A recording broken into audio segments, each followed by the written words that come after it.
for people to be able to view at a later time. I welcome all of you members and guests to the fall general membership meeting of the League of Women Voters of Janesville. I'm Linda Reinhardt. I'm the president of the League of Women Voters of Janesville. And for those of you who are new to the League, we are a nonpartisan political organization of women and men with the mission of empowering voters, defending democracy.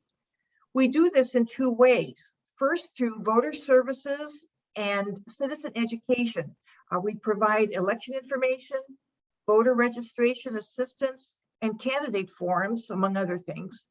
And secondly, we engage in action and advocacy.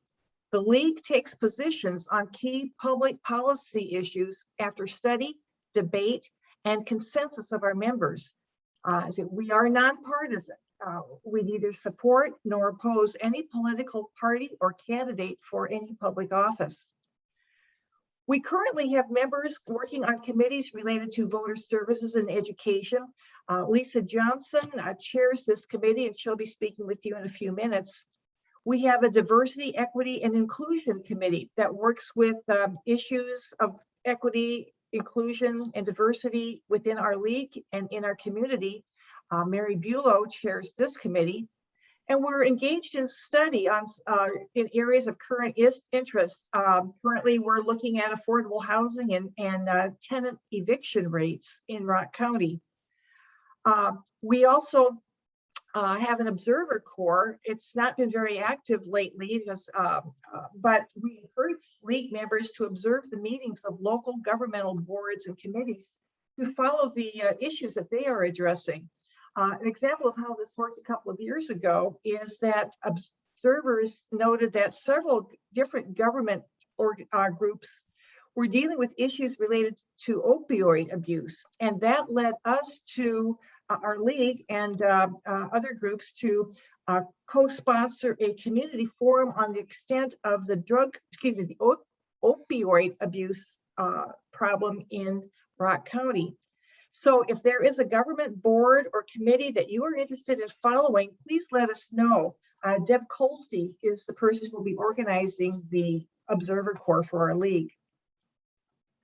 We hold this membership event each year in September, and we're pleased that 5 members joined our league since we met a year ago, despite the fact that we were not able to meet face-to-face during the year. We were hoping to hold this meeting face-to-face at the Premier Bank on Black Ridge Road, which has been kind enough to let us use their facilities, their meeting room. Our board has held its last 2 meetings there, and we really spread out across the room, but it's going to be an excellent place for our league to hold membership events in the future. We just thought we need more time. We wanted to be careful about holding larger events for a while yet with the pandemic, but hopefully we'll be able to meet face-to-face soon. If you are a league member and you haven't already renewed your membership for 2021-22, please remember to do so. The league year begins on July 1st, so the sooner you renew your membership, the easier it is for us, and the fewer emails you'll be receiving from me reminding you to renew your membership. Just to show you how you can do it, I'm going to share this screen that shows our league's website, and it's LWV-JVL.org, and you can just click on join renew, and you can join using a mail-in form to our PO box, or you can join renew your membership to league using PayPal.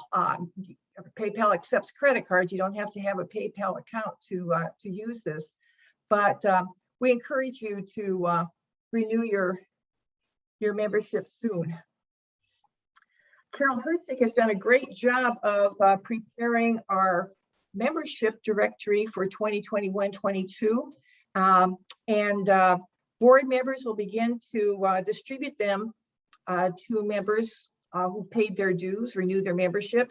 And we'll also be distributing the End Gerrymandering Now yard signs or car magnets that the League of Women Voters of Wisconsin has put together for us to use and to share. So we'll get those out to you as soon as we can.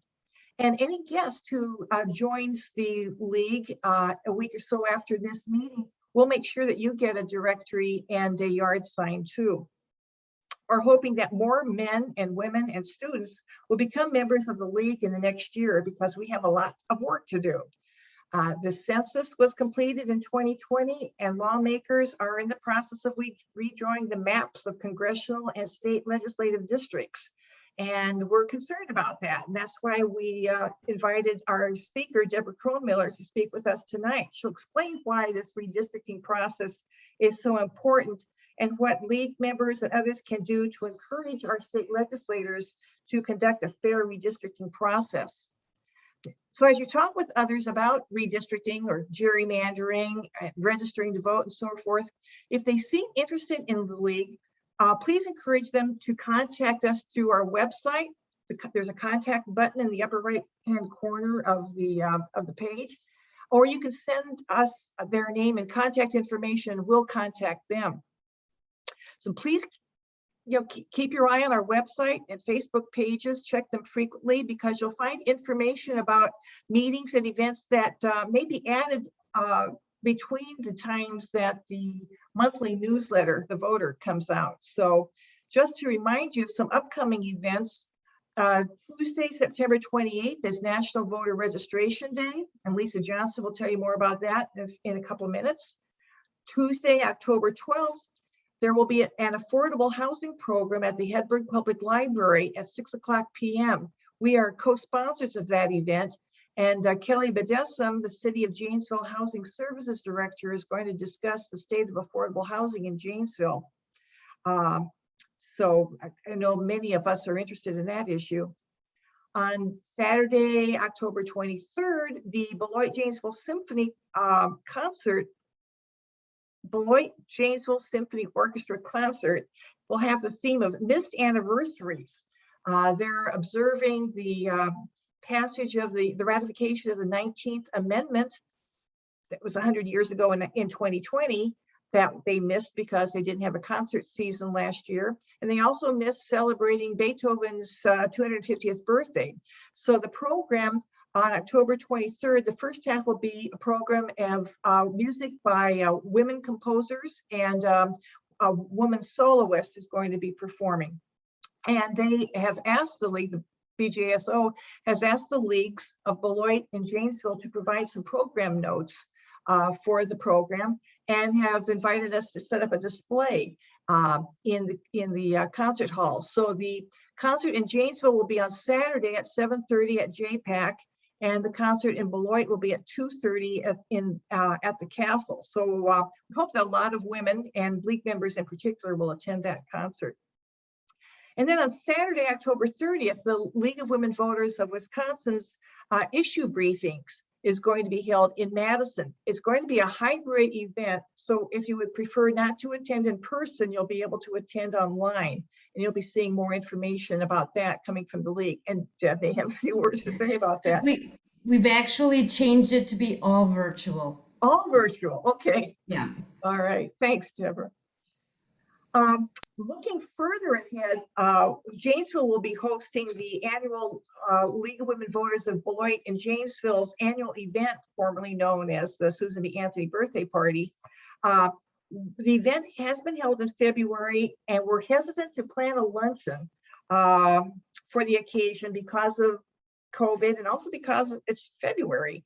So if you have an opinion about the date, or whether you think we should, plan a luncheon anyway, or if you would like to help us plan the event, please contact me. You can use the contact button on the League of Women Voters website. Since our annual meeting in May, League members have held 2 back porch book discussions, and we really did meet on people's back porch this year. We spread out. It was great. We've held meetings of the Diversity, Equity, and Inclusion Committee and the Voter Services Committee, and we provided information at the Tallman, voter information at the Tallman Arts Festival and National Night Out. And telling you more about what we've been doing in terms of voter services, I'll turn it over to Lisa Johnson for a few minutes there. Lisa? Good evening, everyone. First of all, I'll just be very quick about this. Voter services has been challenged the last year, but in spite of all that, we still have been meeting, and this summer we were able to get in some events at the Tallman that you mentioned and at the National Night Out. And it was encouraging to have people come up to our table and say, thank you for what you're doing. Not everybody maybe, but the majority of the people walking by asking for material were very positive. I would consider it positive feedback, which is great. But it's such a kind of almost a dull year compared to what we had last year at this time, with being more of a non-election this last quarter. So we're trying to focus in voter services on doing some backroom work with the underserved populations in our community at the grassroots level.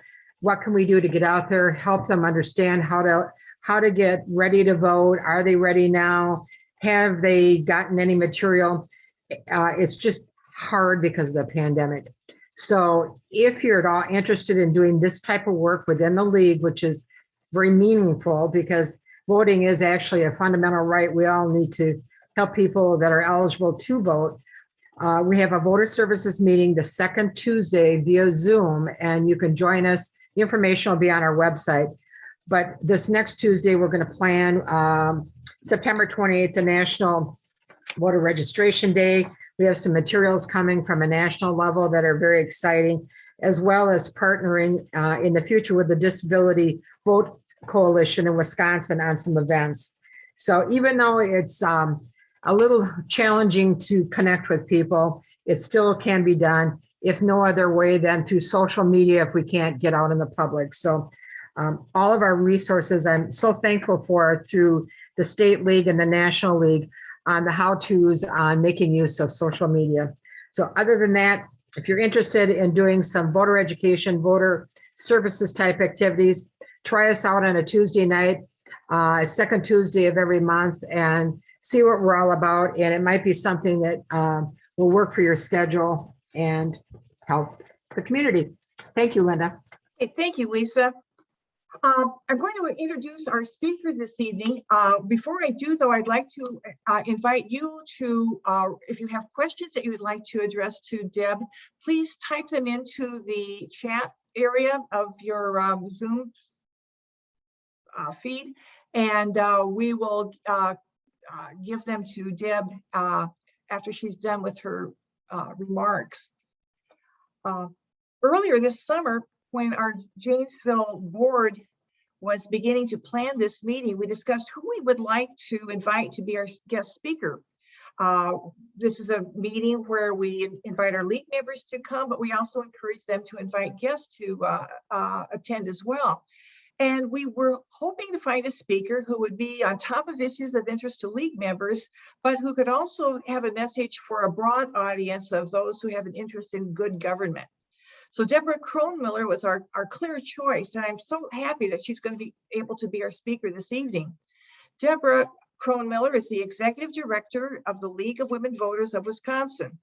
She moved into this position at the beginning of 2020 after holding many leadership roles in the state league, including being the state board president. Deb also has an extensive experience working in the state government as a section chief in the Wisconsin Department of Children and Families.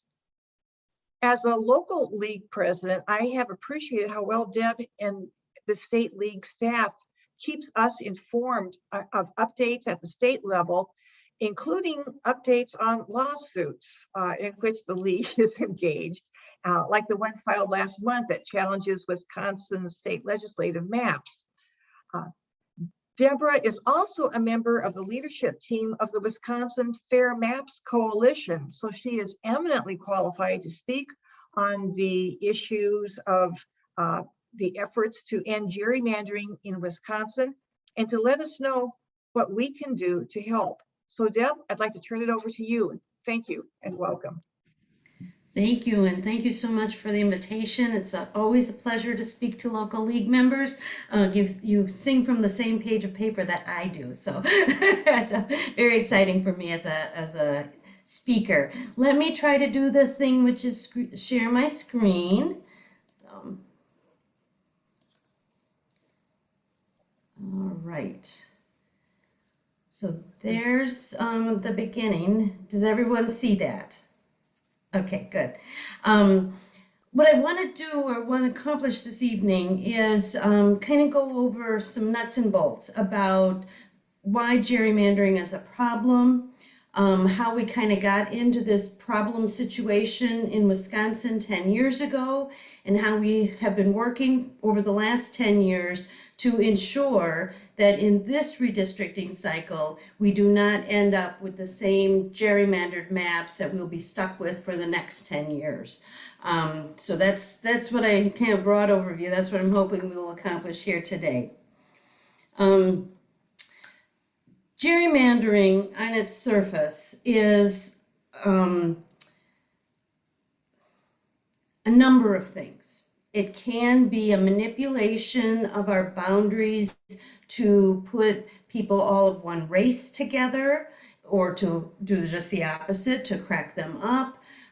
We may have individuals all of high net worth. We may, it's a way of moving bodies around in districts so that you can more easily predict as an elected official how that district might vote for you as a potential candidate or as an incumbent. Truthfully, I'll go into this a little bit more. This is becoming easier and easier to do because as the software becomes more sophisticated, that helps us draw maps, and the data that we have about voting and voting histories and party affiliations, you can actually very easily, as was done in 2011, create districts that reflect a certain predisposition of the drawers. And so to some extent, it truly could be folks stealing an election for themselves, so, and that's why we want to learn about it. We want to make sure we can avoid it. Stealing an election is actually pretty simple. With the software, with the right algorithms, you can take what looks like a pretty easy to figure out map here on the left-hand side. We have 60% blues and 40% reds. You would think that your vote at the end of the day would end up being, 60% of the districts blue, 60% of the districts red. But when you do this thing, which is gerrymandering, you move the lines so that each of the individual districts get partnered in such a way that you've manipulated the actual percentages of the population. So in this particular manipulation, you can see that we've ended up, same configuration of reds and blues, but because the lines are not, straight columns as would have been predicted in the original drawing, we have 3 red districts and only 2 blue districts. So red would win in this particular instance.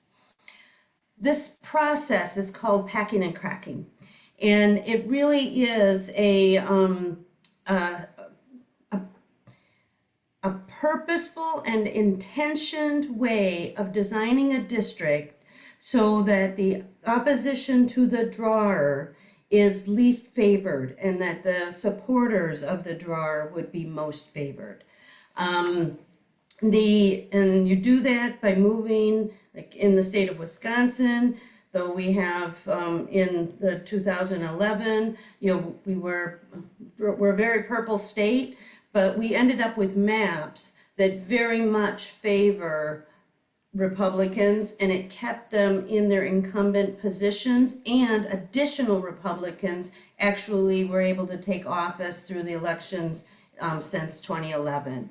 And this is just another pictorial of, if things are done fairly, the image on the left, where you've got just about equal distribution of population, and you would expect that you would have, pretty equal distribution of your elected officials.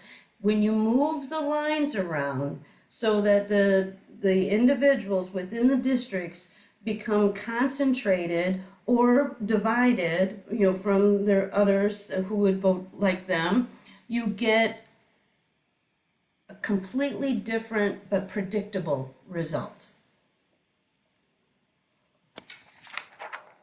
All right, I think I missed a slide. There.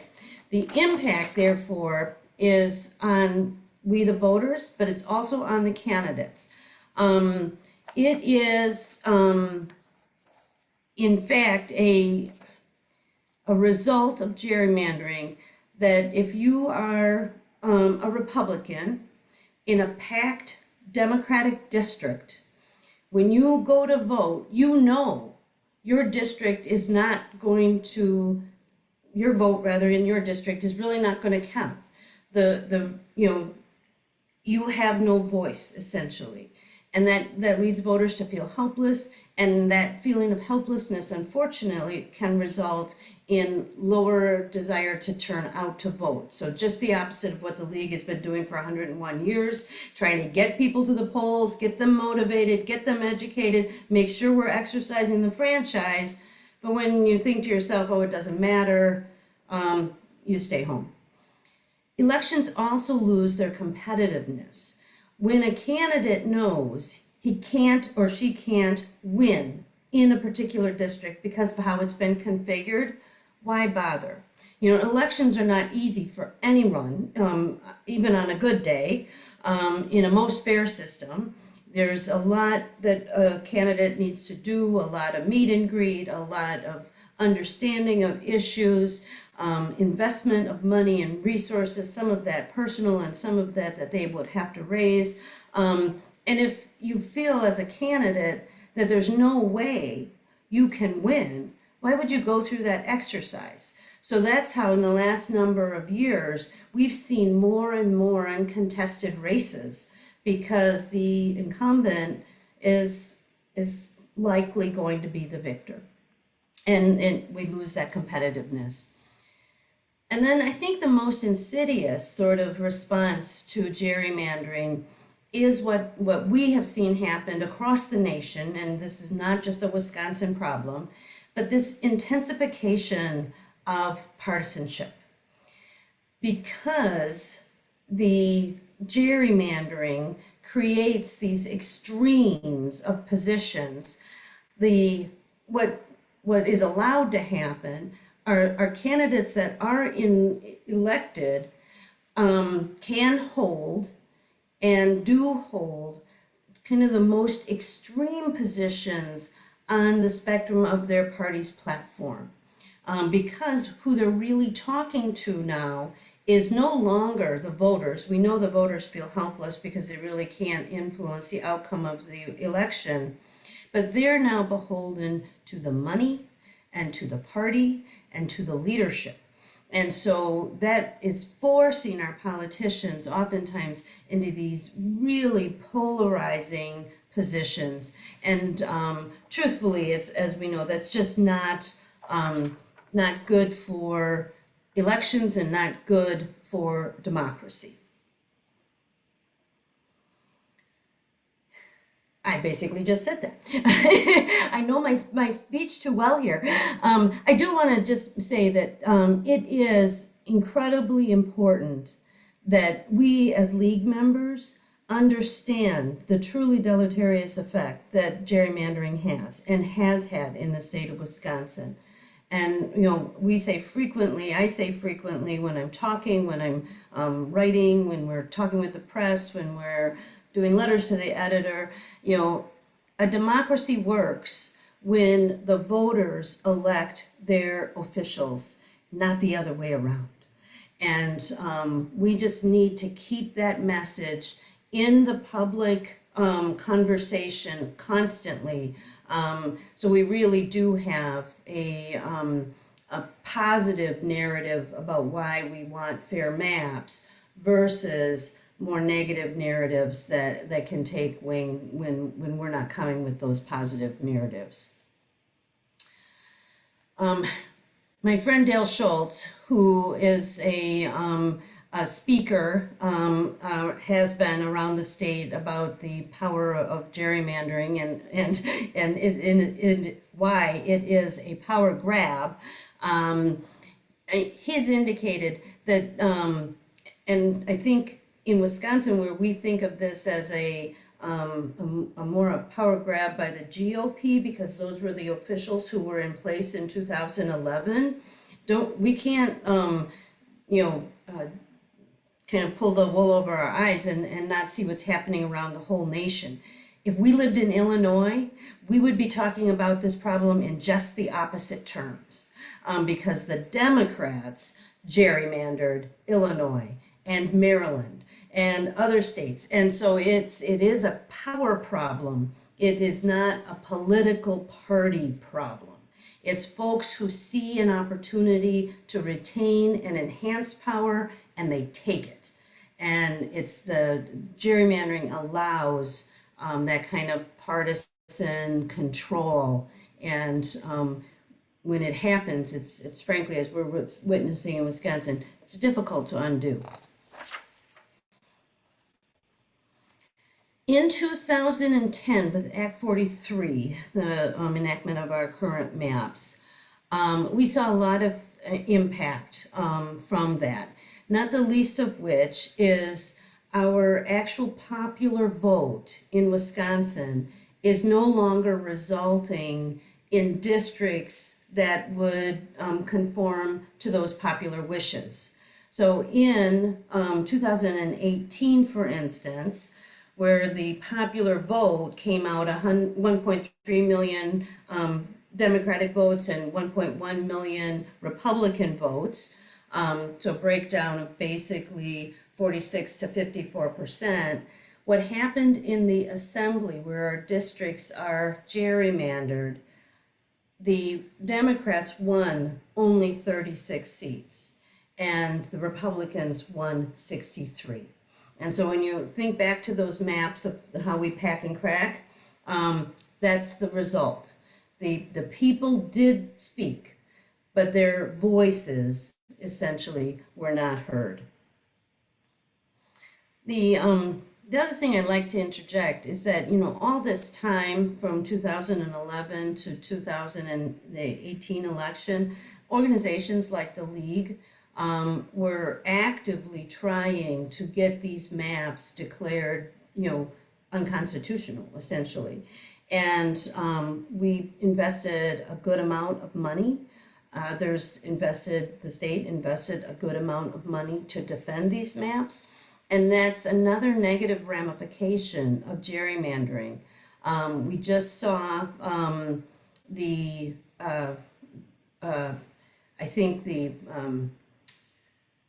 with the advent of the census data coming out, that, we're seeing more press now about how when maps are drawn differently between the states, and I'll talk a little bit about the Iowa model in a minute, it's much more expensive to draw maps in states like ours where we don't have independent commissions in place, where we don't have processes to ensure, or statutes and constitutional amendments to ensure that we don't have gerrymandering in our state. So then we end up, or could end up, in court defending maps or protecting them, and that just takes resources, much of it taxpayer resources, and in the case of the League, we had to put up $200,000 to bring the Whitford case forward. And though we got a lot of pro bono, that was some very real cash for the organization, who at that time had a total annual operating budget of less than $300,000. So it was a very big deal to try to raise up $200,000 retainer so that we could advance that case. Alrighty.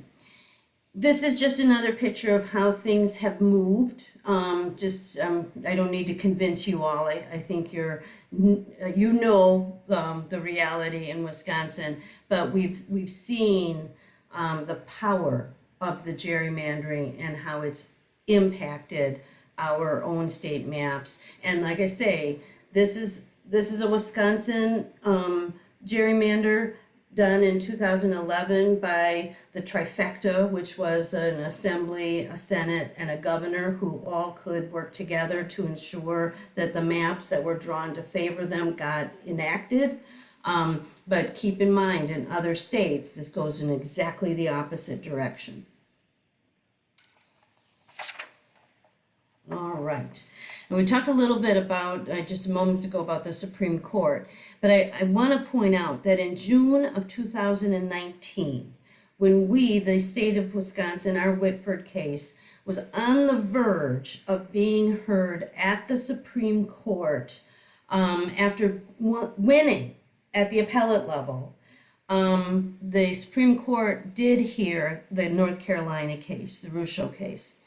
And in that case, they essentially deferred their ability to make a decision on districting on the grounds that the Supreme Court essentially could decide a Section 2 case, a race-based case, but because there wasn't a good test, it's much easier to count individuals of different races in a district.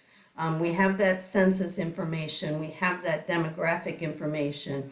It is less easy to count the political impact of the gerrymander. And so they basically waived it, and we did not go back to court as a result to incur all that additional money. But now the cases that have been filed of late are edging around the Section 2 argument that we now have the 2020 census data, and the census data tells us, for instance, that the districts in Milwaukee are racially not fair districts. And so we're reintroducing some of these arguments that we had not introduced originally, but are now hoping that we can continue to take these arguments up to the higher courts.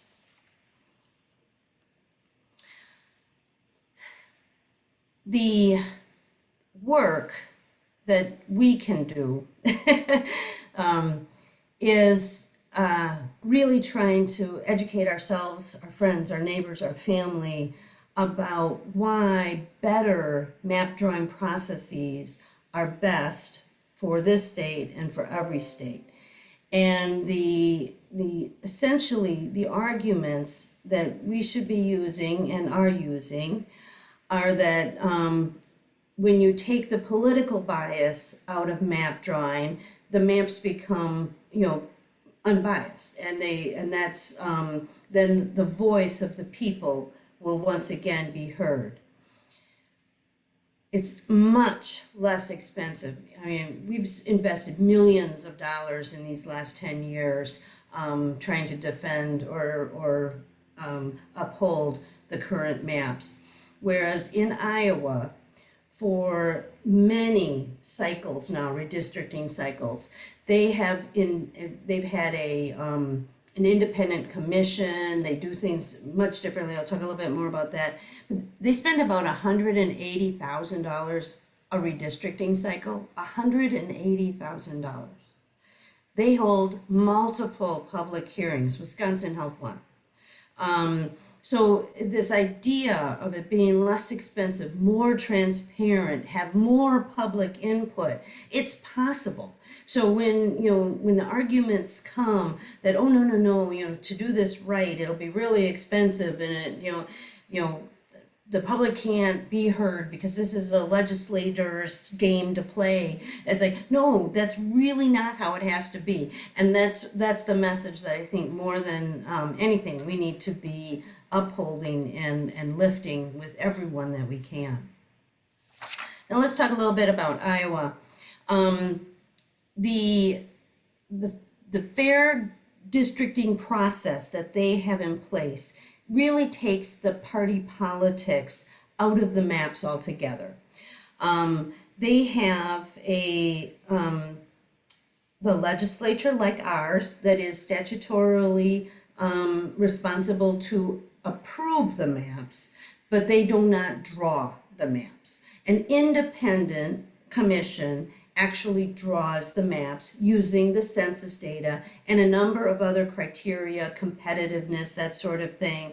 But the maps reflect the state. And when they take these maps to public hearings, as they do, then the state sees that they do reflect. The counties stay together, the cities stay together. We don't have all of this odd packing and cracking going on. And Iowa's map, if you look at it, it's all little rectangular boxes is their districts, where when you look at Wisconsin, as we saw before, I mean, there's areas of the state where you're stretching miles, to pull in that little enclave of the party that you want. And so you get, kind of a cleaner system, a more sensible system, easier to understand by most of the population. I think the Iowa redistricting model just makes people feel good. They know it's rooted in fairness. And they, by the way, have not had one single court case since 1980 when they began this process. When you look side by side at some of the differences between what's happening in a state like Iowa and what's happening in a state like Wisconsin or Illinois, you can see that we're having our legislators still draw the maps, where they have a legislative agency, a nonpartisan agency that draws the maps. In 2011, our maps were actually drawn in the Glass Bank building across the street from the Capitol by a private law firm that was hired to do this job. They tried to destroy the equipment that the maps were created on. And like I say, this is what happened in Wisconsin, but it's the same thing that's happening in states that are politically leaning the other way. There was no transparency in the process. And so now what we've been demanding the last 10 years is that this go around, we must have that transparency. We must be able to see how the sausage is being made, and not just for a few people to see that, but for anyone interested to see that. In 2011, as I mentioned before, we had one public hearing, and the map was presented, it was a week's time. So that was presented, they called the hearing, they had the hearing, they approved the map. It was hardly any time for public input at all. Iowa holds hearings around the state. We've litigated, Iowa's had no courts. We've had the problem of, a lot of uncontested races because our districts are no longer competitive, where in Iowa, they have some of the most competitive races in the nation because the districts are fairly created. And as our People's Maps Commission, the governor's appointed commission that is our kind of parallel to an independent commission like what Iowa has, when they've been listening to the public, they've been listening to experts, and they've created some criteria and, compactness, continuity of our municipal lines, communities of interest, like a watershed, a school district, a agricultural area. I mean, folks with shared interests should stay together because their representative should be able to be advocating for them and their voice. And that's why you wanna have those clear defined criteria for what a fair map looks like. And in Wisconsin, I think in 2011, we saw an extreme example of the highest and most weighted criteria. We still met the apportionment criteria, but, number 2 was political influence on the maps.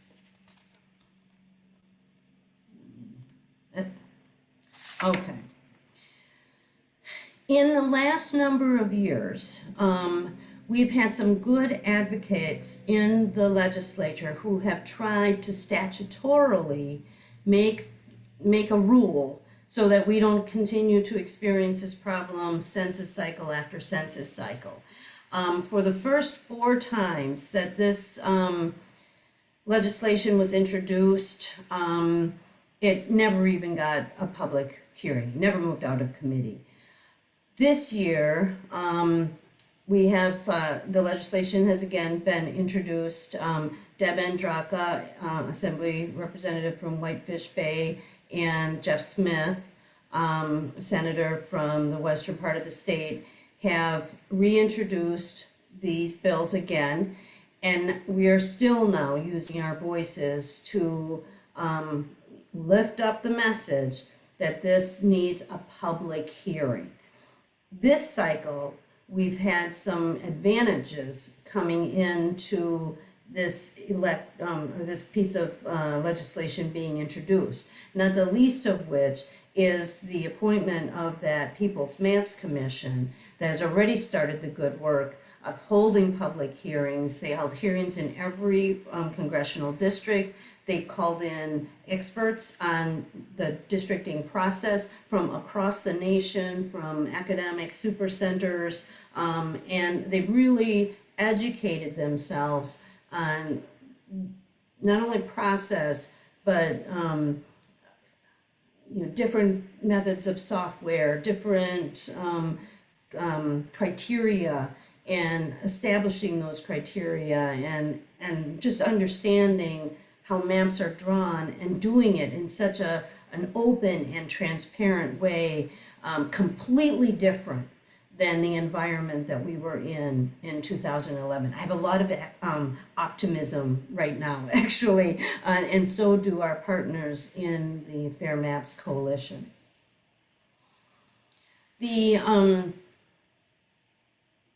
Right now in Wisconsin, just so you know, our legislature has been sort of taking the responsibility of drawing the maps, but our maps could be drawn by our Legislative Reference Bureau. They are nonpartisan. So we already have an infrastructure in the state of Wisconsin that could help us do what Iowa is doing. We could continue the advisory commission, the People's Maps Commission, or appoint another commission. The commission has had the public hearings in each congressional district. The legislature could also choose to do this. We have not heard that's planned, but I also did not see coming that Speaker Voss would open a state portal to accept public comment on maps. Didn't see that one coming. None of us saw that one coming. So it is I think a testament to the good work that we and our partners in the Fair Maps Coalition have done, that they're feeling pressure to kind of hear from the public, and so they set up a portal to allow the public to actually make their voice heard. And actually on the legislature's portal, it is populated with the Census 2020 information. So if you go to the portal and use one of 3 different softwares to draw a map and submit that map, it's actually based on the 2020 census data. So it's in real time. The public right now through October 15th can be making an impact. So just to review big level, some of what's happened and the impacts of what's happened over the last 10 years. We started this messaging campaign, with the onset of the lawsuits.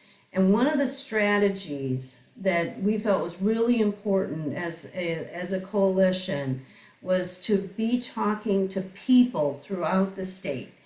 And county by county, we helped educate supervisors to put referendums on their local ballots that would be in support of fair maps, referendums and resolutions. As of this week, we have 55 counties who have passed a resolution, 32 counties who have passed a referendum. Those 56 counties actually represent over 80% of Wisconsin's population. So these local discussions that have happened throughout the state of Wisconsin have really, I think, done yeoman's work in spreading our message to average Wisconsinites.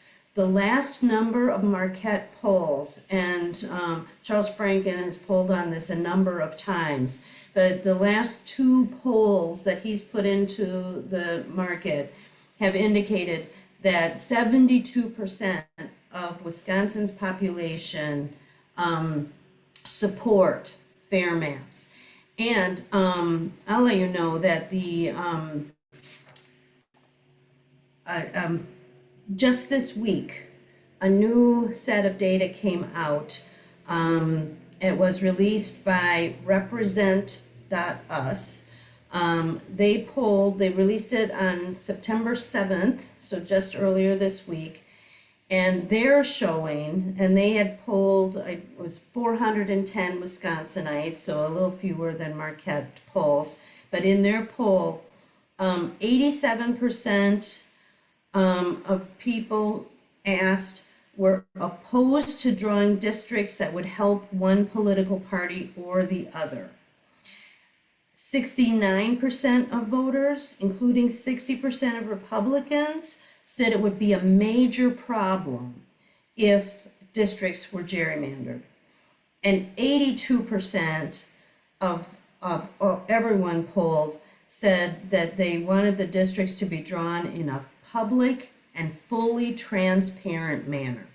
So the fact that, any Wisconsinites, these 410 Wisconsinites, understood those words, knew the importance of, fair maps to them and themselves, and, that I really think we should just be applauding ourselves constantly for all the good work that we have done in the last years to raise this level of awareness, not only to get that kind of polling result from Represent Us, but also to get Speaker Voss to open up a legislative portal to the people of Wisconsin to have their voice heard. These are just huge and positive indications that we're going to get much more fair maps in this cycle.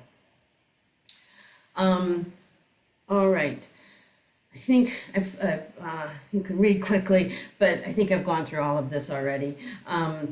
I really do want to stress, though, as you're talking to friends and neighbors about the importance of fair maps, resonating with us of late, those of us who speak on this on a more regular basis, is this kind of concept of when we don't have fair maps, when we have elected officials who don't feel they need to represent us, don't need to hear our voices and vote, to uplift those messages, we're getting policy and statute that is not the people's agenda. It's the agenda of the parties, of the political donors, of the leadership. And that is probably one of the most detrimental impacts for our democracy. I mean, is there any doubt in your mind why we haven't accepted the Medicaid expansion dollars, and that's an agenda item. Is it, is there doubt in your mind why we're not dealing with COVID better in the state of Wisconsin? It's an agenda problem. And when our elected officials really don't think they need to listen to us, the voters, that's when the agenda becomes more important than the voters themselves. And that's when, we have been for our 10 years, but we really have to stand up and make our voices heard. Because not only do we want what's important to us as citizens, but we want good government. And that's what this organization has been fighting for 101 years. All right, so next steps. What can you do? Make a map, as I just mentioned. The portal is open. It's drawyourmap.legis, like shortened legislature, LEGIS, .wisconsin.gov. That is all over our website. It is all over the Fair Maps Coalition's website. You'll find it on all of the partners' websites. And frankly, map drawing, if you're intimidated by the process, don't be. It's really quite easy to go in and watch a tutorial and draw a map and get it submitted. The portals make it very easy. The tutorials are right there. Once you draw your map, the submit button is right there. So they've made it easy for us to have our voices heard about what maps should look like. But in general, we need to be contacting our legislators to let them know we want a public hearing on our two bills, the Assembly Bill 395 and the Senate Bill 389. They can't vote those bills until there's a public hearing, so they've got to come out of committee, and that's what we need to be lifting up our voices now to be heard and to demand that we have public hearings on those important pieces of legislation. More than ever, we need to vote. We need to get everyone to vote. The map calculus fails when the turnout doesn't reflect past elections, because that's what the maps are based on. So if we have pockets of people who haven't been voting, whether that's elderly folks or Latinx voters or African American voters or Hmong voters or newly naturalized voters or whomever you might know that as a group maybe hasn't been coming out, now is the time to move them, to mobilize, to get them educated, to help them understand the power of their voice, because that's what really will turn the table and make sure that legislators understand that the people do have the power, and it's through our vote that we have that power. And then we have the People's Maps Commission, or excuse me, the Fair Maps Coalition, I'm getting so confused, has stood up a petition. We launched this petition on May 17th when we had the rally at the Capitol. You can find the petition up on the Fair Maps Coalition's website. If you haven't already signed a petition, go ahead and sign it. It's basically saying we want fair maps, we want transparently drawn maps, and we want our voices to be heard. So that is just what I said. In general, kind of to wrap this all up, there's a couple of things that can happen that will make sure every 10 years when we do census, we're not in this same problem situation.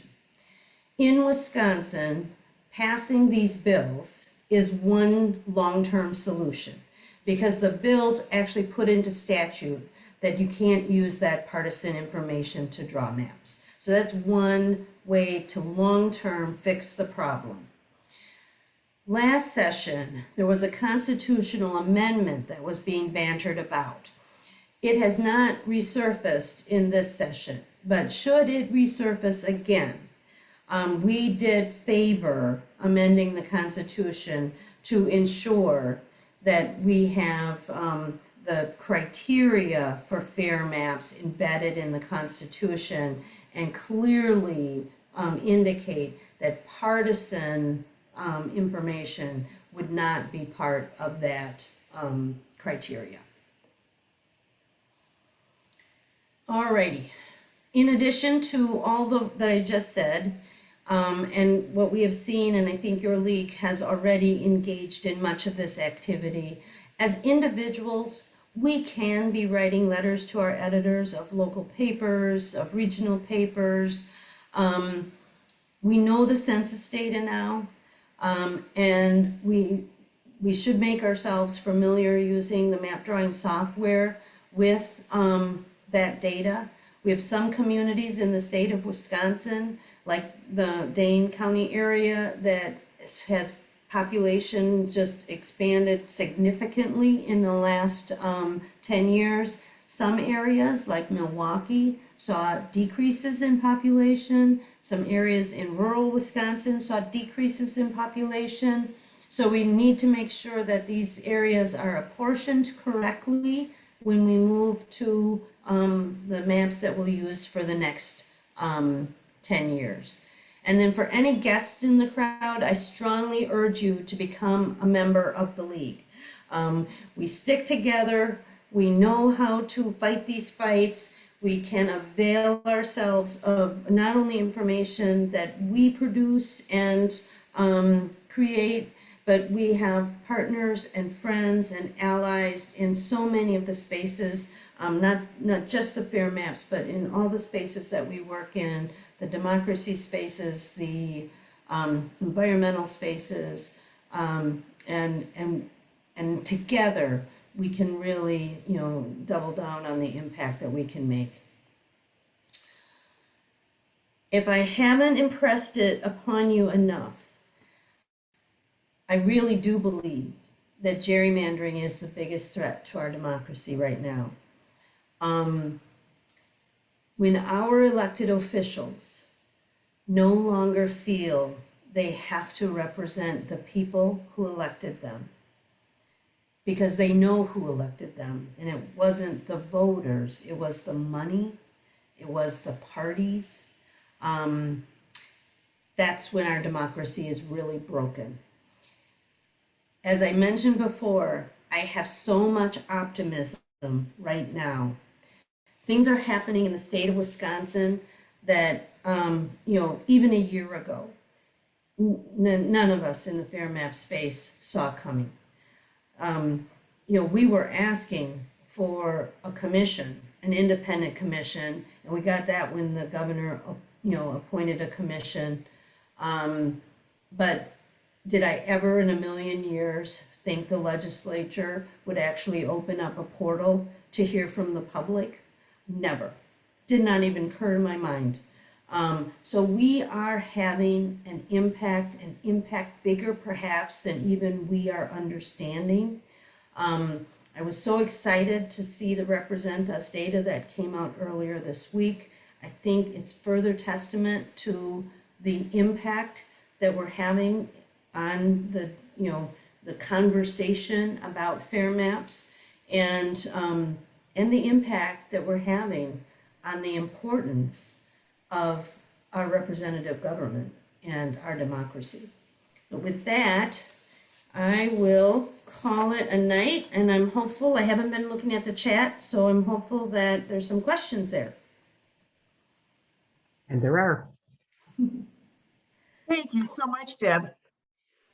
Lisa, do you want to ask Sure. questions? Okay. Yeah, the first one is someone asked early on in the presentation, who gets to draw the lines on the maps, which I think you've gone through on a state level, but how about at a county or a municipal level? Can you speak to who generates those maps for county districts, that kind of thing? Each county is responsible to submit a map that their county supervisors have approved to the legislature for consideration.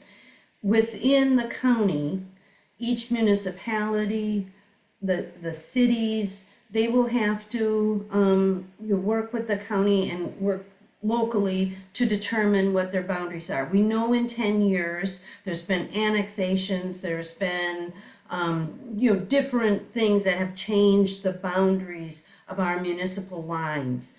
There may have been changes in, the population of a industrial park or, things of that nature, new schools, new school district expansions, things. So all of that information is taken at the county level. So the county is drawing the most contiguous lines, trying to keep its communities together in the best way it can.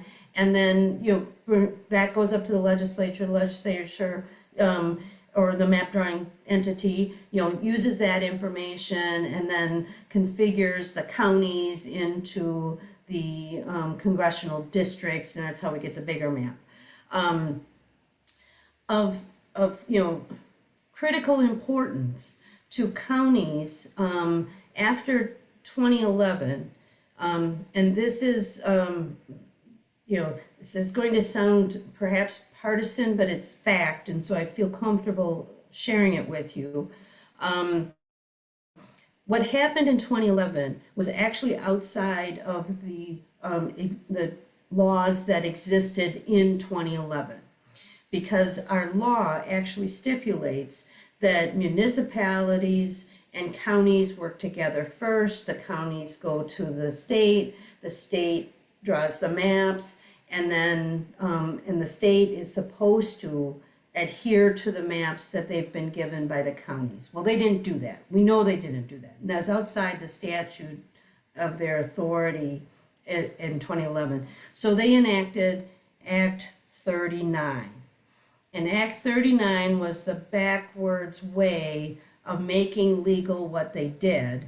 Act 39 says whatever maps get approved by the state of Wisconsin at the legislative level, the counties have to conform their boundaries to draw their local districts to work with the state map, not the other way around, the way the statute was originally written.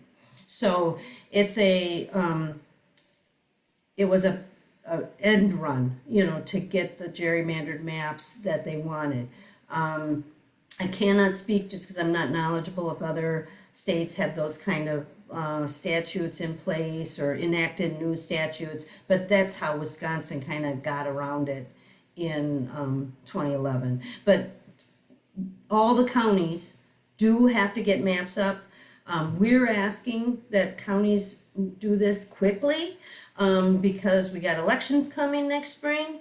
And in order for the state maps to get drawn, the county information does still need to be under consideration. So we're asking the counties to get their maps submitted kind of ASAP, so the legislature and the map drawing entities can do that work. Two questions from one person. One, is Act 39 still in effect? Yes. And so they could do that again then, what they Yes. did. Secondly, did Iowa have a constitutional change like what was proposed in Wisconsin? Did they change their constitution, or how do they maintain what they're doing in Iowa? Or do you not know that, maybe with Iowa? Yeah. It's my understanding that they did not enact any sort of constitutional change.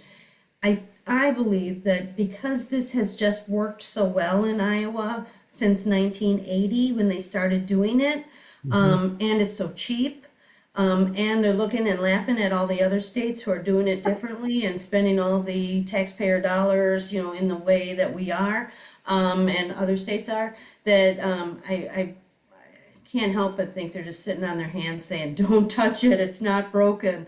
So Yeah. Here's another good question. Do you think our legislature will actually pay attention to the portal, or is this just lip service? Not to Everything be- that goes to that portal is public information. So everyone in Wisconsin, with the help of all of us advocates, can see exactly what the legislature is seeing. So for them to totally disregard it would send a message, I think, to every voter in Wisconsin. I don't believe our legislature would be that brave. Do you think, like in voter services, that might be a good activity? Is to do a mass bunch of maps and sign the petitions and get some big numbers from our area? Would that be, say anything, or I'm trying to get grassroots kind of things moving, because I think they do end up having to pay attention to it, or is that for naught? I think all our work as we're seeing is not for naught. I think it's making an impact. We sent out a call to action last week. It's an email that if you just type in your address, it will automatically populate an email. And again, like we did in January and in April, we want to be talking to our legislators with frequency about the, about wanting our voices heard. We want to let them know we vote. We want, we got to get back to our League of Women Voters basics here, which is that's our power.